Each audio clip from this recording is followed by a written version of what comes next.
The massive space station hung like a giant metal flower in the darkness above. Proxima Centauri, the Galaxy Council. Station was bigger than any city on Earth, with towers that stretched for miles and docking bays that could hold 1,000 ships. Ambassador Daeho Kim walked slowly through the long hallway toward the main meeting room. His black diplomatic suit felt heavy on his shoulders, and his briefcase contained 3 years of careful work and patience. Hope behind him walked So Young, Park, her military uniform crisp and clean. She had been a Space Force colonel before becoming his advisor, and her sharp eyes missed nothing. The alien guards that lined the hallway were tall and proud, looking down at the two humans like they were children who had wandered into an adult meeting. So Young kept her face calm, but inside she felt anger building like a storm. The meeting room was enormous, with a curved ceiling that showed the stars outside. Sitting around the massive circular table were representatives from dozens of alien species. The Alterian Chancellor sat directly across from where Daeho would sit. His blue skin seemed to glow in the soft light, and his forearms moved gracefully as he spoke to other delegates. The Vex hive mind speaker clicked and buzzed in the corner, her insect-like body towering over smaller aliens. Daeho took his seat and placed his briefcase on the table. He had done this many times before, but today felt different. The air in the room seemed thick with tension, and the way the aliens looked at him made his skin crawl. So Young stood behind his chair, her hand resting casually near her sidearm. Chancellor Vel Terran of Alteria spoke first, his voice deep and musical. Humans of Earth, we have considered your request for full membership in the Galaxy Council. His four eyes focused on Daeho, like a predator studying prey. After much discussion, we have reached a decision. Daeho leaned forward slightly. Thank you, Chancellor. We are eager to hear the Council's wisdom. The Chancellor smiled, showing teeth that were too sharp. We offer humanity junior membership in the Council. You will have the honor of serving the galaxy by providing raw materials from your worlds. Your people can work in our mines and factories. You will learn much from the older races. The words hit Daeho like cold water. Junior membership, he repeated slowly. What exactly does that mean? The Vex speaker moved closer, her multiple legs clicking on the metal floor. It means you serve, Chancellor. The younger races must learn their place before they can sit with their betters. Humanity has been in space for 50% of your years? We have traveled the stars for thousands. Your species is still learning to walk among the cosmos. So Young felt her jaw clench. She had fought in 3 different wars and commanded ships that could destroy planets, but these aliens spoke to them like they were primitive savages. Daeho remained calm, but she could see the muscle in his cheek twitching. Hand, what would we receive in return? Daeho asked, keeping his voice steady. Protection, answered the Chancellor. The galaxy is dangerous for young races. There are pirates and hostile species that would destroy Earth. Without our guidance, you would have access to some of our older technologies and the right to trade with Council-approved merchants, but no vote in Council decisions, Daeho said. The Alterian laughed, a sound like wind chimes in a storm. Of course not. Young races cannot understand the complexities of galactic politics. You might vote for something that would harm everyone. Perhaps in a few hundred years, when humanity has proven itself worthy. Daeho opened his briefcase and pulled out a datapad. Our colonies on New Seoul, New Busan, and New Daegu have been very successful. We have built thriving communities and established peaceful trade with several non-Council species.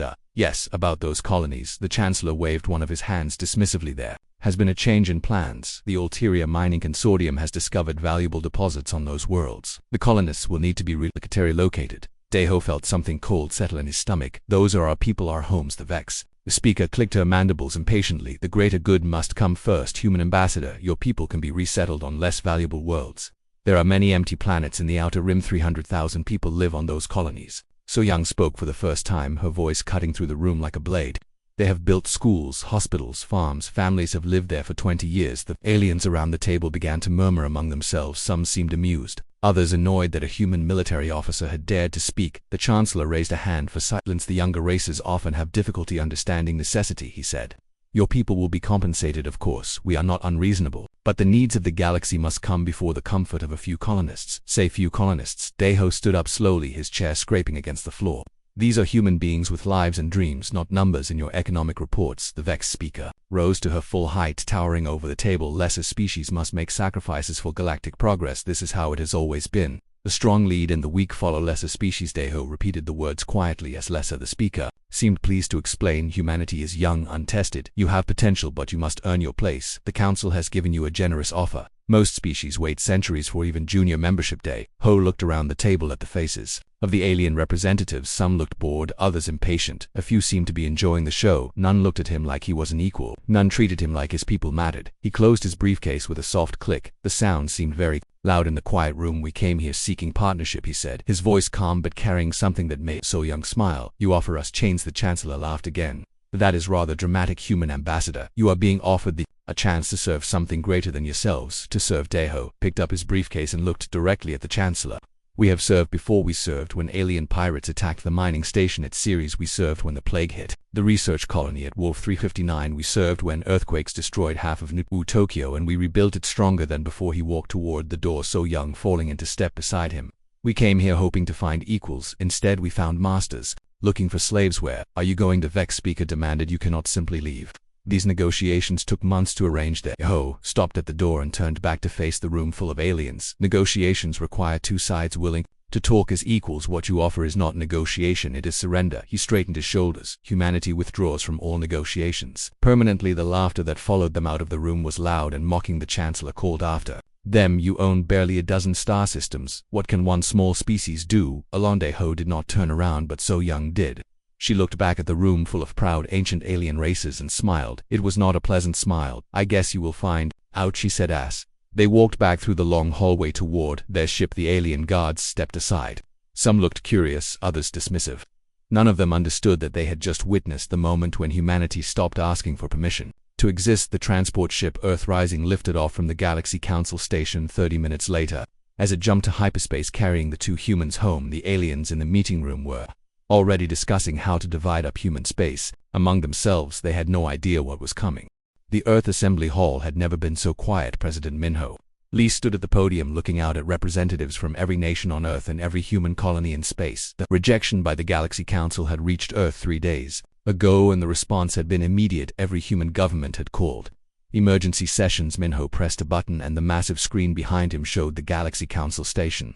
We went to them in peace, he said, his voice carrying to every corner of the hall. We offered friendship, trade, cooperation. They spat in our faces and called us slaves. The crowd stirred angrily, but Minho raised his hand for silence. They think we are weak because we are young. They think we will bow down because they are older, but they have made one terrible mistake. They do not understand what humans do when we are pushed too far behind. Him walked Hyunwoo Choi, the head of Earth's Advanced Research Division. He was a small, quiet man who most people barely noticed, but his mind was one of the sharpest in human space. He carried a datapad that contained information that would change everything. Mr. President, if I may, Hyunwoo stepped up to the podium. The Galaxy Council believes they know us, but they do not. They see a species that has been in space for 50 years, and they think that makes us children. He touched his datapad and new images appeared on the screen. While they spent thousands of years perfecting the same old technologies we have been innovating in 50 years, we have gone from chemical rockets to faster-than-light travel. We have created artificial intelligence that can think faster than any biological brain.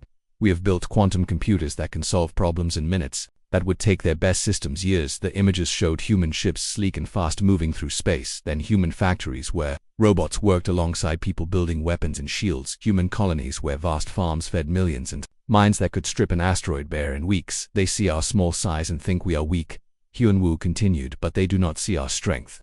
Every human ship can be controlled by advanced AI that learns and adapts. Our weapons systems change tactics in the middle of battle. Our shields can shift frequency faster than their sensors can track. A woman in a Space Force uniform stood up. Admiral Ji Yoon-nam was the youngest person ever to reach her rank at only 35 years old. She had earned her position by being brilliant, fearless, and completely ruthless when necessary. Mr. President, with your permission, I would like to brief the Assembly on Project Defiance. Min Ho nodded and stepped aside. Ji-yoon took the podium and the screen changed to show star maps and fleet positions. 3 years ago, when we first made contact with the Galaxy Council, we began preparing for the possibility that they would reject us. Project Defiance has been building a military force that can defend human space against any threat. The screen showed human shipyards hidden in asteroid belts, massive orbital platforms around every colony, world, and fleets of ships that looked nothing like the vessels other species used. Our ships are smaller than theirs, but faster, more maneuverable, and equipped with weapons they have never seen. We do not fight like they do. We do not think like they do. That is our advantage.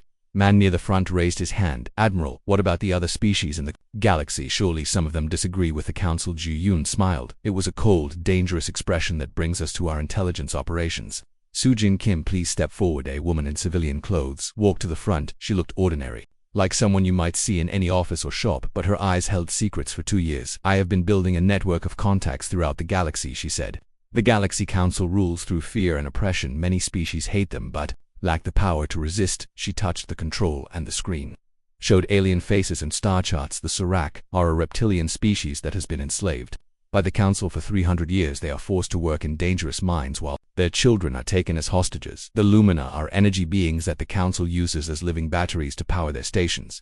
They are kept in cages and drained of their life. 4 small faces appeared on the screen, dozens of different alien species. These people have been waiting for someone strong enough to stand up to the council. They see what happened at the negotiations. They know humanity said no when everyone else said yes. They are ready to help Usman Ho return to the podium. The Galaxy Council thinks they can starve us into submission. They have cut off all trade with human space. They expect us to come crawling back within months, begging for mercy. He looked out at the assembly and his voice grew stronger. They do not know that we prepared for this. Every human colony is now completely self-sufficient. We do not need their trade. We do not need their technology. We do not need anything from them except for them to leave us alone. The screen showed graphs and charts. Human colonies now produce everything they need: food, medicine, technology, weapons. Each world can defend itself and support the others if needed. We have turned our entire civilization into a fortress that cannot be broken. Min Park stood up from the engineering section. Mr. President, our asteroid mining operations are ahead of schedule. Every rock in human space is now either a weapon platform or a supply depot.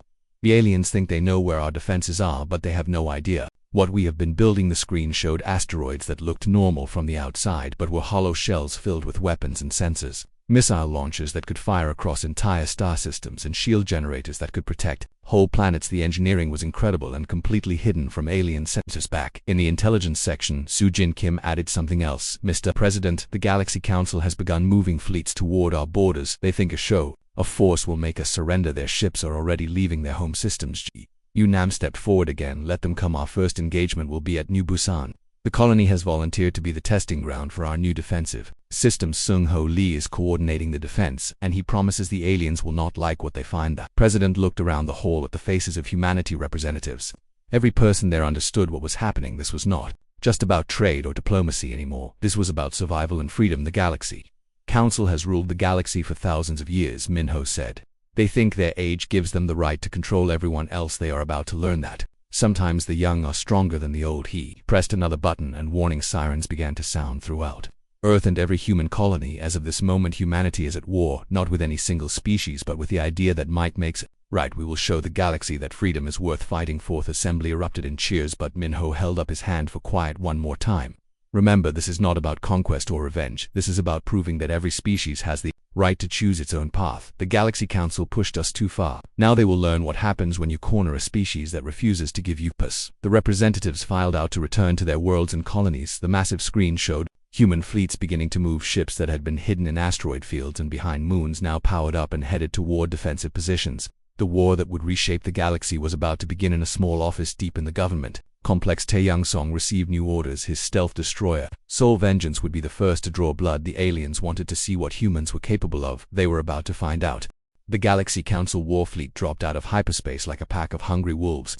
200 ships appeared in the new Busan system, their hulls gleaming with energy shields and weapon arrays.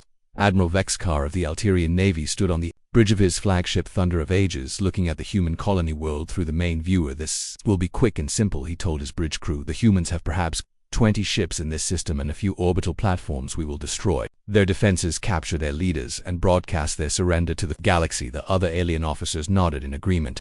They had studied human technology and found it primitive compared to their own weapons. Human ships were smaller with weaker shields and less powerful guns. This would be a massacre that would teach the younger races to respect their betters. But as the alien fleet moved toward New Busan, something felt wrong. The human ships were not running away. Instead, they were moving toward the asteroid belt that surrounded the inner system. The pattern made no sense to the aliens. Why would the humans trap themselves in a field of rocks? The surface of New Busan. Sung Ho Lee watched the enemy fleet approach from his command center. He had been a Marine for 15 years before becoming the colony defense coordinator, and he had learned that the best defense was to make the enemy come to you on your terms. The aliens thought they were hunting humans, but they were walking into a trap that had taken months to prepare. The asteroid belt around New Busan looked normal from a distance. Just chunks of rock and ice floating in space, but Sung Ho knew better. Every major asteroid had been hollowed out and filled with weapons. Hidden inside the rocks were missile launchers, railguns, and energy cannons that could punch through the heaviest armor. The entire belt was one massive weapon system controlled by artificial intelligence that could think faster than any biological brain. As the alien fleet entered the belt, the first surprise hit them.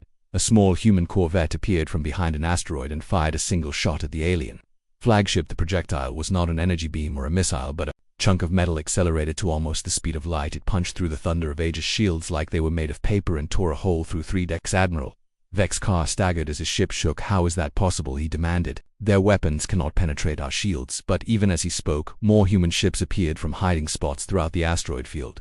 These were not the clumsy vessels the aliens expected, but sleek predators that moved like living things. Each ship was controlled by advanced AI that could react in milliseconds, adapting to every change in the battle. Of human corvette Iron Tiger, piloted by Kyung-soo Nam, danced between the alien ships like a fighter, avoiding the clumsy swings of a giant. Its weapons fired constantly, sending streams of metal projectiles that the alien shields could not stop. One by one, the massive alien cruisers began to explode as the human projectiles found their targets, but the real surprise came when the asteroids themselves began to fire. Hidden weapon platforms throughout the belt opened up with devastating barrages.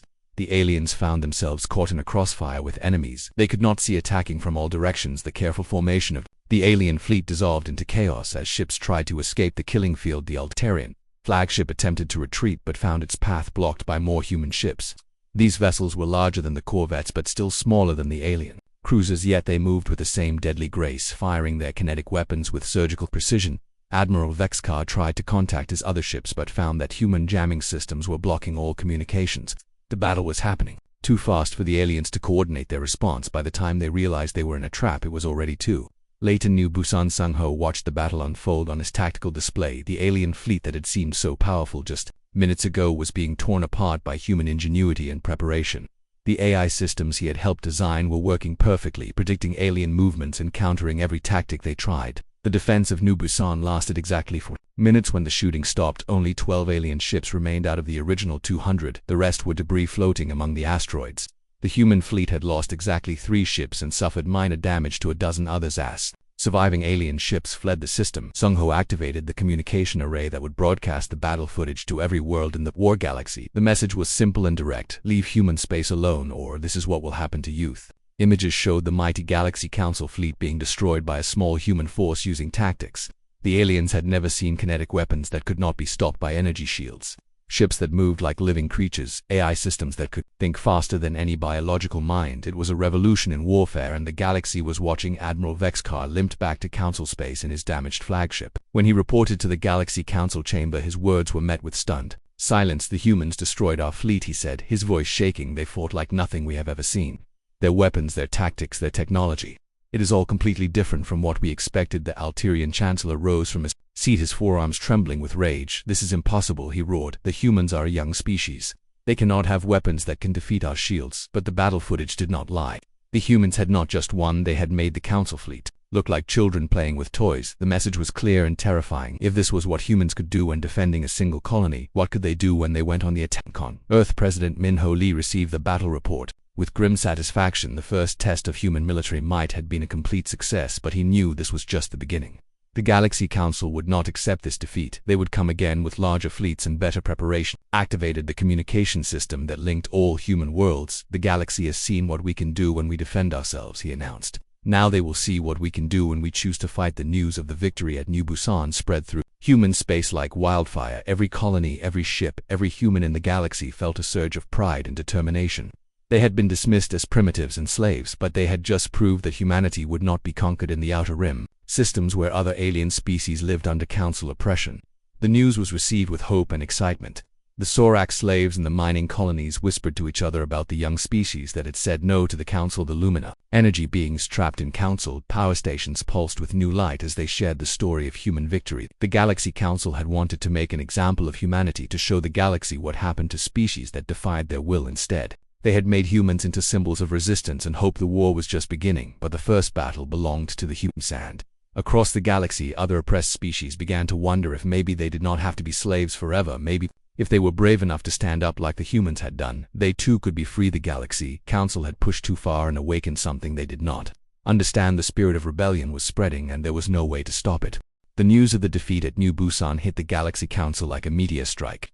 In the great chamber on the Council station, representatives from dozens of species argued and shouted at each other. Some demanded immediate revenge, while others quietly wondered if they had picked a fight with the wrong species. The Sorak delegation sat in their assigned corner, but for the first time in 300 years, they were not bowing their heads in submission. Instead, they watched the arguing aliens. With calculating eyes, their leader Jin Tak had received secret messages from human agents promising support if his people chose to rebel 3 systems away on the mining world of Korvac Prime. Thousands of Sorak slaves heard the whispered stories of human victory. The guards noticed that the slaves were working slower and talking more, but they assumed it was just typical laziness. They had no idea that revolution was brewing in the tunnels deep beneath the surface. One Shikpot commanded. the human stealth ship Hidden Blade as it moved through the Outer Rim systems. His mission was simple: find oppressed species and offer them a choice: stay slaves or fight for freedom. The response had been overwhelming. Dozens of species that had suffered under Council rule were ready to take up arms. The first rebellion started on Srek Prime when 10,000 slaves broke out of the labor camps. They had crude weapons and no ships, but they had something more important. They had hope. The human ships that appeared in orbit brought not just weapons and supplies, but proof that the mighty Council could be beaten. One Schick stood on the bridge of his ship watching Sorak warriors load human-made weapons onto stolen Council transports. The reptilian aliens were 7 feet tall with scales that could turn aside most small arms fire, but centuries of slavery had made them forget how dangerous they could be. These weapons are gifts from humanity to all free peoples, one Schick announced. As the loading continued, we ask for nothing in return except that you use them to win your freedom, the Sorak leader. Jintak bowed his head in respect, but his eyes burned with determination. We have waited 300 years for this chance. The Council will learn that slaves can become warriors when they have something worth fighting for. Meanwhile, on Earth, the scientists were working around the clock to stay ahead of the coming storm. Gayun Li had been promoted to chief scientist after her predecessor died in a transport accident. Her first task was to figure out why human technology was so much better than what the aliens used. The answer surprised everyone. The Galaxy Council species had indeed been in space for thousands of years, but that was exactly their problem. They had become set in their ways, using the same designs and tactics for centuries. They improved slowly and carefully, never taking risks. Humans, on the other hand, had developed their technology in just 50 years of desperate innovation. Every human ship, every weapon, every system had been designed by people who knew they might face impossible odds. The result was technology that could adapt and change faster than the aliens could respond. Our ships are not just machines, Gayun explained to the military commanders. They are partners. The AI systems learn from every battle and share that knowledge with every other ship in the fleet. When one human ship encounters a new alien tactic within minutes, every human ship knows how to counter it. This flexibility was already showing results. Human ships had begun appearing throughout the galaxy, not as conquerors but as liberators. Every Council stronghold that oppressed local species found itself under attack by combined human and alien forces. The Council response was predictably massive. They declared total war on humanity and began gathering the Grand Fleet, over 2,000 ships from every member species. It was the largest military force ever assembled in galactic history, designed to crush the human rebellion once and for all. But Myung-Jin Song, the chief of strategic planning, had been expecting this. The Grand Fleet was impressive, but it had one fatal weakness: it was too big to hide and too slow to react to changing situations. The humans would use those weaknesses against them. The chance came when intelligence reported that the Grand Fleet was gathering at Vega Prime, the Council's main shipyard. The facility was heavily defended and considered impossible to attack, but Young Nam had a plan that was so crazy it might actually work. Her carrier Incheon Dawn led a small task force through hyperspace toward the Vega system. The ship was loaded with phase shift technology that could theoretically allow matter to pass through energy barriers. The theory had been tested in the laboratory, but never in combat. As the human ships dropped out of hyperspace near Vega Prime, the massive shipyard loomed before them. Hundreds of alien ships were docked around the facility, while energy shields protected the entire complex. The Grand Fleet was almost ready to launch, and time was running out. Tin Young stood on her bridge looking at the impossible target. The phase shift generators hummed with power as her ships approached the outer defense perimeter. If the technology failed, they would all die. But if it worked, they could strike a blow that would change the course of the war. Activate phase shift. She ordered. The human ships seemed to flicker and become transparent. As the experimental technology engaged, they passed through the energy shields like ghosts, materializing inside the shipyard's defensive perimeter. The alien defenders had never seen anything like it. What followed was 40 minutes of devastating destruction. Human ships appeared inside the shipyard itself, firing at point-blank range into docked vessels and construction facilities. The aliens tried to respond, but their own ships were too close together to use heavy weapons without hitting each other.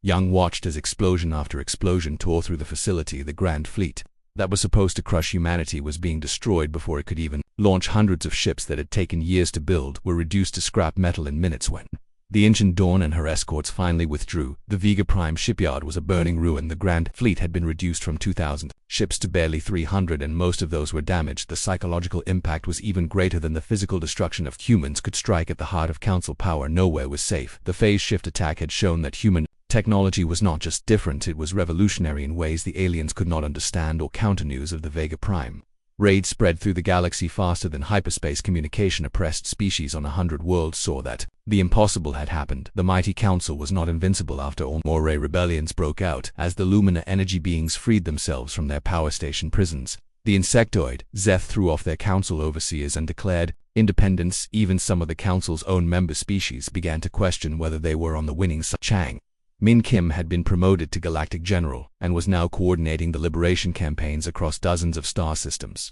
His strategy was simple: hit the council everywhere at once so they could not concentrate their remaining forces. Every victory brought more species into the growing alliance against the council. The humans provided weapons, technology, and tactical support, but they made sure that each species fought for its own freedom. This was not about human conquest, but about creating a galaxy where every species could choose its own path. The Galaxy Council that had ruled for thousands of years was crumbling. 6 months after the negotiations broke down, half their member species had either rebelled or declared neutrality. The remaining council loyalists were trapped in their core systems, surrounded by enemies. But the war was not over yet. The council still had powerful fleets, and they were becoming desperate. Desperate enemies were the most dangerous kind, and humanity was about to face the council's final desperate gamble. The last great battle was coming, and it would determine the future of the galaxy. 1 year had passed since Ambassador Dae-ho Kim walked out of the Galaxy Council negotiations.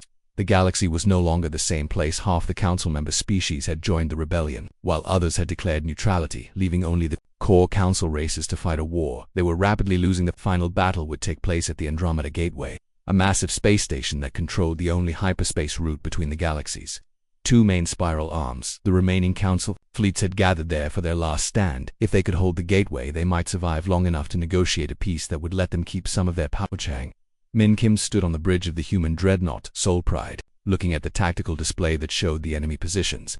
The council had brought everything they had left, 800 ships from a dozen different species, all crammed around the gateway station in a defensive formation that looked impressive, but had fatal weaknesses. Beside him stood representatives from 20 different species that had joined the Free Species Alliance. The Sorak war chief Jin Tak towered over the humans, his scaled hide marked with the scars of a dozen battles. The luminar energy, being called Light of Hope, pulsed with colors that showed both determination and sadness for what was about to happen. Admiral, this is Admiral Zextar of the Council Defense Force. His voice came over the communication channel. We offer humanity one final chance to surrender. Return to your home system, and we will allow you to live as you were before. Chang Min looked at the young man standing next to him. Young Ho Lee was the son of the former ambassador and now commanded his own heavy cruiser. He had volunteered to answer the council's final demand. Admiral Zextar, Young Ho replied, his voice carrying across all frequencies to every ship in both fleets.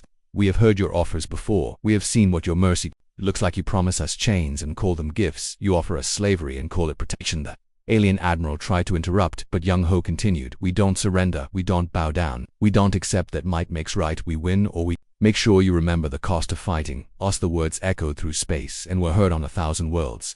Throughout the galaxy, billions of beings listened as a young human officer told the ancient powers that their time was over. The age of the strong ruling the weak was ending. The battle began when the council fleet opened fire with everything they had. Energy beams and missiles filled space as the aliens tried to destroy the advancing alliance forces, but the human ships moved like dancers, avoiding the clumsy attacks, while their own weapons found their targets with deadly precision. Subin Park commanded the dreadnought Soul Pride as it led the main assault. The massive ship was the most powerful vessel humanity had ever built, armed with weapons that could crack planets and protected by shields that adapted to every attack. The aliens had never seen anything like it. The council ships fought bravely, but they were using tactics that were centuries old. Their formations were rigid, their responses predictable. The alliance forces flowed around them like water, finding every weakness and exploiting every mistake. The Sorak warriors proved that centuries of slavery had not broken their fighting spirit. Their ships might be converted mining vessels, but they fought with a fury that terrified the aliens who had oppressed them. The Lumina beings used their energy powers to overload council systems, while dozens of other species added their own unique abilities to the battle. As the fight raged around the gateway station, it became clear that the council was doomed. Their ships were being destroyed faster than they could be replaced, while the alliance forces seemed to grow stronger with every passing minute. Admiral Zextar made one final desperate move. He ordered his remaining ships to ram the alliance vessels, hoping to take as many enemies with him as possible. But even this tactic failed, as the human AI systems predicted the suicide attacks and avoided them with ease. When the last council ship exploded into debris, the gateway station surrendered without a fight. The crew had seen enough destruction and wanted no part of a hopeless last stand. The galaxy was now free from council rule for the first time in thousands of years. In the aftermath of the battle, Sorak Kim stood before the assembled representatives of 50 different species. She had been chosen as humanity's new diplomatic chief, and her first task was to help build something better than what had come before. The Galaxy Council ruled through fear and oppression. She announced to the gathering, we will not make the same mistake The Free Species Alliance will be built on equality and mutual respect. Every species, no matter how young or small, will have a voice in their own destiny. The former council species were given a choice. They could join the alliance as equals, accepting the same rights and responsibilities as everyone else, or they could return to their home systems and govern themselves in peace. Most chose to join, recognizing that the old ways had failed. The Alterian chancellor, who had once dismissed humanity as a lesser species, now stood before the Alliance Assembly asking for his people's membership. His forearms trembled as he spoke, acknowledging the crimes his government had committed and promising to do better. "We were wrong," he admitted, his voice barely above a whisper. "We let our age and our power make us cruel. We forgot that every species deserves freedom. We ask not for forgiveness but for the chance to earn redemption." A vote to accept the Alterian application was close, but it passed. The alliance would give even former oppressors the chance to change as long as they truly committed to the new way of doing things. 5 years after the war ended, former ambassador Daeho Kim stood in his new office as Secretary General of the Free Species Alliance. The view from his window showed ships from dozens of species working together to build new trade routes and explore uncharted regions of space. The galaxy had changed in ways that seemed impossible just a few years earlier. The strong no longer automatically ruled. The weak species that had been enemies for centuries were now allies working toward common goals. The old system of oppression had been replaced by something better. A communication came in from a survey ship exploring the far edge of the galaxy. They had made contact with a new species, one that had never heard of the old Galaxy Council. The survey team was following Alliance protocols, treating the newcomers as equals and offering friendship instead of demands. This is how it should be, Daeho thought to himself. No species should have to beg for the right to exist. No people should have to choose between slavery and war. The galaxy was big enough for everyone to be free. The Free Species Alliance was not perfect. There were still conflicts and disagreements, but they were solved through negotiation and compromise rather than force. The strong helped the weak, not because they had to, but because it was the right thing to do. Earth President Min-Ho Lee looked up at the stars and smiled. The species that had once been dismissed as primitive, who had become the moral center of the galaxy. Humanity had proven that sometimes the best response to bullies was to stand up and fight back. The Galaxy Council had pushed too far when they tried to make humanity bow down. Instead, they had awakened something that changed everything. They had created their own worst nightmare. A galaxy where every species believed they deserved freedom and was willing to fight for it. In the end, the humans had won, not because they were stronger or smarter, but because they refused to accept that things had to stay the same. They had shown the galaxy that change was possible, that the future could be better than the past, and in a universe full of infinite possibilities, that was the most dangerous idea of all.